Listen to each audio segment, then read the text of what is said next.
జగను ఆమె కలిసి భారతమ్మ గారు కలిసి వివేకానందుడిని హత్య చేసిన అంటావా నువ్వు?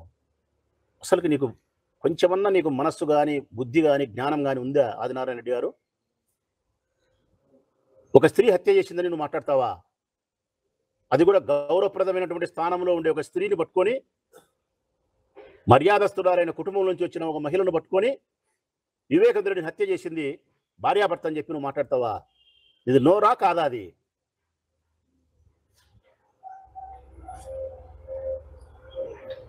ఇంకా ఆయన మాట్లాడేది మాట ఏంటంటే జైలుకి పోతారంట ఇద్దరు, జగను భారతమ్మ జైలుకి పోతారంట. ఎందుకు పోతారయ్యా జైలుకు నాకు తెలియక అడుగుతా. 30 సంవత్సరాలు ఫ్యాక్షన్ చేసి 36 రకాల హత్యలు చేసి బాంబులేసి దోపిడీలు కాదు బాంబులేసి దౌర్జన్యాలు చేసి చర్యకు ప్రతిచర్యలు చేసిన మీరే జైలులకు పోలే. ప్రజాసేవ కార్యక్రమాలు చేసే భారతమ్మ జైలుకు పోతుందే? ఇంత అపారమైనటువంటి ప్రజాబలం కలిగిన జగన్మోహన్ రెడ్డి గారు, ప్రజా సంక్షేమాన్ని ప్రజలకు అందించినటువంటి అత్యున్నతమైన సీఎం జైలుకు పోతాడా? నీ నోటికి ఏదొచ్చేది మాట్లాడడం. ఇట్లా మాట్లాడడానికి ఏమి కారణం అని చెప్పి ప్రజలకు నేను చెప్పాల్సి వస్తే గన నాకు ఎప్పుడు అనిపిస్తుంది. కాదులే, ఇంకా ఆయన మాట్లాడింది వైఎస్ఆర్ కాంగ్రెస్ పార్టీ అంతరించిపోతాదంట. వైఎస్ఆర్ కాంగ్రెస్ పార్టీ అంతరించిపోతాదంట. 3 పార్టీలు కలిస్తే మీరు జనసేన, టీడీపీ, భారతీయ జనతా పార్టీ 3 పార్టీలు కలిస్తే ఒక సినిమా రంగం, ఒక కులం, ఒక మతం 3 కలిసినాయి. ఒక సినిమా రంగం పవన్ కళ్యాణ్, కులం చంద్రబాబు నాయుడు కమ్మోళ్ళు, ఒక మతం హిందూ మతతత్వ పార్టీ భారతీయ జనతా పార్టీ. ఒక కులము, ఒక మతము, ఒక సినిమా రంగము 3 కలిస్తే జగన్మోహన్ రెడ్డితో పోటీ చేస్తే మీ ముఖాలకు సీట్లు ఎన్నొచ్చినాయి కాదు, ఓట్లు ఎన్నొచ్చినాయని చూస్తే గన 40% ఓటింగ్ వైఎస్ఆర్ కాంగ్రెస్ పార్టీకి వచ్చింది. మీ డబ్బాలో 3 రకాల ఓట్లు ఉన్నాయి. కమలం ఉంది, గ్లాస్ ఉంది, సైకిల్ ఉంది. మా డబ్బాలో ఒక్కటే ఉండేది ఫ్యానే. మా డబ్బాల ఫ్యాన్ ఒకటే. రాచమల్లి శివప్రసాద్ రెడ్డి డబ్బాలో 84,000 ఓట్లు ఉన్నాయి. ఎస్, అవి జగన్మోహన్ రెడ్డి ఓట్లు. జగన్మోహన్ రెడ్డి ప్రజాసేవ కోసం వేసిన ఓట్లు, రాచమల్లి శివప్రసాద్ రెడ్డి చేసిన ప్రజాసేవకు వేసిన ఓట్లవి. మేము ఓడినా గర్వపడతాం. మేము ఒక్కరమే ఉండాం, మేము ఒక్కరమే పోటీ చేస్తాం. మాకు 40% ఓటింగ్ శాతం ఉంది. అటువంటి పార్టీ అంతరించిపోతుందే? భారతీయ జనతా పార్టీకి నేరుగా ఈ రాష్ట్రంలో ఇప్పటి వరకు ఒక్క సీటు లేదు. నేరుగా పొత్తు పెట్టుకోకుండా ఒక్క సీటు లేదు. అది కాకుండా చీచా అనిపిస్తాం. రాష్ట్రం అంతా చీచా అనిపిస్తారంట జగన్మోహన్ రెడ్డిని. ఎట్టెట్టు అనిపిస్తావబ్బా నాకు అర్థం కాలే.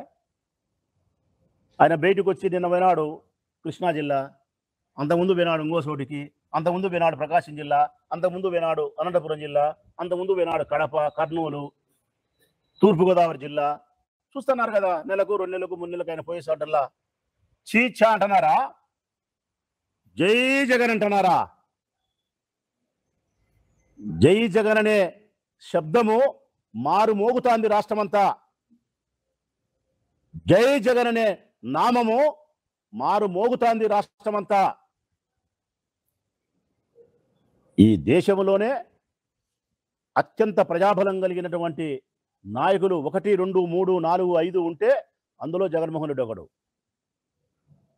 ఎన్టీ రామారావు తర్వాత, రాజశేఖర రెడ్డి గారి తర్వాత ఈ రాష్ట్రంలో అత్యంత ప్రజాదరణ, ప్రజాభిమానం కలిగిన నాయకుడు జగన్మోహన్ రెడ్డి.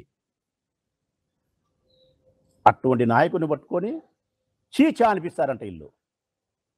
ఎంతయ్యా మీ శక్తి చీచా అనిపించడానికి ఆయన్ను? ఎంత? రేణువంతా మీ శక్తి జగన్మోహన్ రెడ్డి గారి ముందర. అది చాలదని చెప్పి వేటాడుతాం.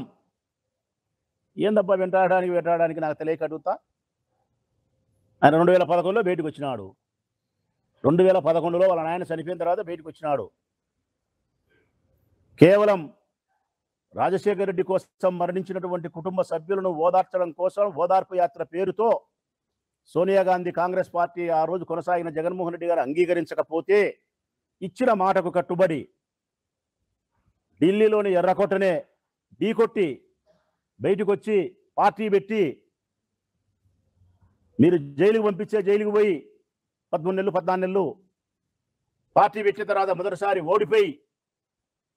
ఓడిపోయినా భయపడకుండా ప్రజా సంకల్ప యాత్ర చేసి 16 నెలలు జనంలో ఉండి మళ్ళీ తిరిగి రెండోసారి ఎన్నిక చేసి గెలిచి చెప్పిన వాగ్దానం ప్రకారం ప్రజలకు సంక్షేమ పరిపాలనని రామరాజ్యాన్ని అందించి ఇప్పుడు మళ్ళా ఓడిపోతే ఒక్క నెల కాలం గడసక ముందే ఇంతటి ఘోరమైనటువంటి అపజయాన్ని మా పార్టీకి మీరు అందిస్తే ఈవీఎం మిషన్ల ద్వారా ఏమాత్రమే కానీ భయపడకుండా నెలకే మళ్ళా ప్రజా జీవితంలోకి వచ్చినటువంటి ఈ నాయకుడిని మీరు వెంటాడతారా? మీరు వేటాడగలుగుతారా? ఎట్లా వెంటాడతారు నాకు తెలియక అడుగుతా. జగన్మోహన్ రెడ్డి ఓడిపోయినప్పటికీ కూడా అది దెబ్బతిన్న సింహమే. 100 సార్లు చెప్పగలుగుతా, దెబ్బతిన్న సింహం అది. దెబ్బతిన్న సింహం యొక్క శ్వాస చాలా వేడిగా తీవ్రంగా ఉంటుంది. దాని గర్జన కూడా చాలా గొప్పగా ఉంటుంది. జగన్మోహన్ రెడ్డి గారి పరిస్థితి కూడా అదే. దెబ్బతిన్న సింహమే జగన్మోహన్ రెడ్డి. ఆయన శ్వాసలో నుంచి వచ్చే ఆలోచనలు అట్టే ఉంటాయి. 2029లో మీకు కొట్టే దెబ్బ కూడా, ఆ పంజా దెబ్బ కూడా సింహంలాగానే ఉంటుంది మీ మీద. అతన్నేందయ్యా మీరు వెంటాడేది? భారతమ్మ గారు, జగన్మోహన్ రెడ్డి గారు జైలుకే పోతారో, లేకుంటే 29లో ఆదినారాయణ రెడ్డి గారు బెంగళూరుకే పోతారో ఈశ్వరుడే నిర్ణయిస్తాడు. జగన్మోహన్ రెడ్డి గారు, భారతమ్మ గారు జైలుకు పోతారా, 29లో ఆదినారాయణ రెడ్డి గారు బెంగళూరుకు పోతారా? ఆయనకు అలవాటే కదా. అధికారం ఉంటే ఆంధ్రప్రదేశ్లో కడపలో, అధికారం లేకపోతే బెంగళూరుకు.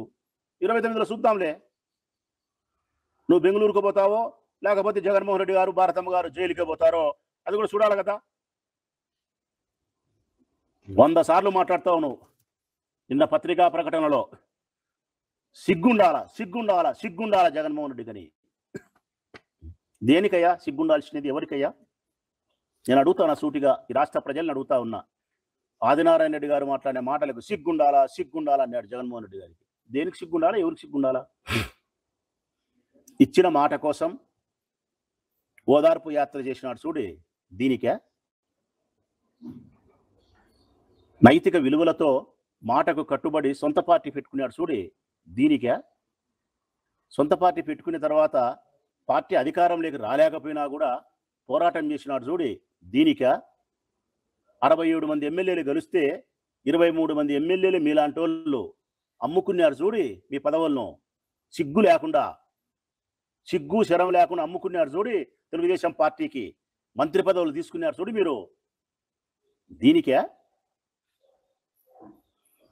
మళ్ళీ ఎన్నికల్లో పోటీ చేసి విజయం సాధించినందుక, ఈ రాష్ట్రంలో విద్యా విధానంలో మార్పులు తెచ్చి సంపూర్ణంగా బాగు చేసినందుక, సంక్షేమ పథకాలు అమలు చేసినందుక, కులము మతము అనకుండా పక్షపాత ధోరణి లేకుండా అన్ని రాజకీయ పార్టీలకు సంక్షేమాన్ని అభివృద్ధిని సమానంగా అందించినందుక, దేనికయ్యా ఆయనకు సిగ్గుండాల్సింది? సిగ్గుపడాల్సి వస్తే ఆదినారాయణ రెడ్డి గారు మీరు సిగ్గుపడాల. కారణం 36 పార్టీలు మార్చినారు.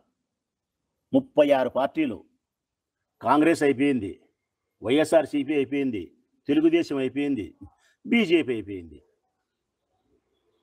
ఏ ఎండకు ఆ గొడుగు పెట్టడానికి సంసిద్ధమయ్యే మీ మనస్తత్వాన్ని చూసి మీరు సిగ్గుపడాల. అది అయిపోయింది. పార్టీలు మార్చినారు, అయిపోయింది. మంత్రి పదవి తీసుకున్నారు. వైఎస్ఆర్ కాంగ్రెస్ పార్టీలో గెలిచి ఆ పార్టీలకు పోయి మీరు మంత్రి పదవి ఏ విధంగా తీసుకుంటారో నాకైతే అసలు అది ఇచ్చేటోళ్ళకి ఎట్లా ఇస్తారు, ఈయనోళ్ళు మరి ఏదో అర్థం చేసుకోవాల్సిన పరిస్థితి వాళ్ళకే ఉంది. మరి సిగ్గుపడాల్సిన పరిస్థితికి వస్తే కనుక 100కు 100% ఆదినారాయణ రెడ్డి లాంటి వ్యక్తిత్వం కలిగిన వాళ్ళు సిగ్గుపడాల. జగన్మోహన్ రెడ్డి గారు ఇచ్చిన మాటకు కట్టుబడిన వ్యక్తి, జైలుకు పోయినా నిబ్బరంగా ఉండే మనిషి ధైర్యంగా, ఓదార్పు యాత్ర చేసినాడు, ప్రజా సంకల్ప యాత్ర చేసినాడు, ఓడినా నిలబడినాడు, తిరిగి గెలిపించగలిగినాడు, సంక్షేమాన్ని అందించగలిగినాడు, మళ్ళీ ఓడినా పోరాటం నెలకే చేయగలుగుతున్నాడు. ఒక్క మాటలో చెప్పాలంటే జగన్మోహన్ రెడ్డి గారి బలం ఏందో చెప్తానా నేను. ఈ పార్టీలకు కానీ ప్రజలకు కానీ సవినయంగా తెలియజేస్తా ఉన్నా. జగన్మోహన్ రెడ్డి గారి బలం ఏందో స్పష్టంగా మీరు గుర్తుపెట్టుకోండి రాష్ట్ర ప్రజలారా. ఆయన బలమే ధైర్యం, ఆయన బలమే ఓర్పు, ఆయన బలమే అన్నిటికంటే ప్రధానమైంది నిజాయితీ. జగన్మోహన్ రెడ్డి గారి బలం, ధైర్యము, నిజాయితీ, ఓర్పు, ఈ 3 సులక్షణాలతోనే ఆయన రాజకీయాలలో స్థిరంగా ఉండిపోగలుగుతాడు. ఆయన పార్టీని దినదినాభివృద్ధి చేసుకోగలుగుతాడు.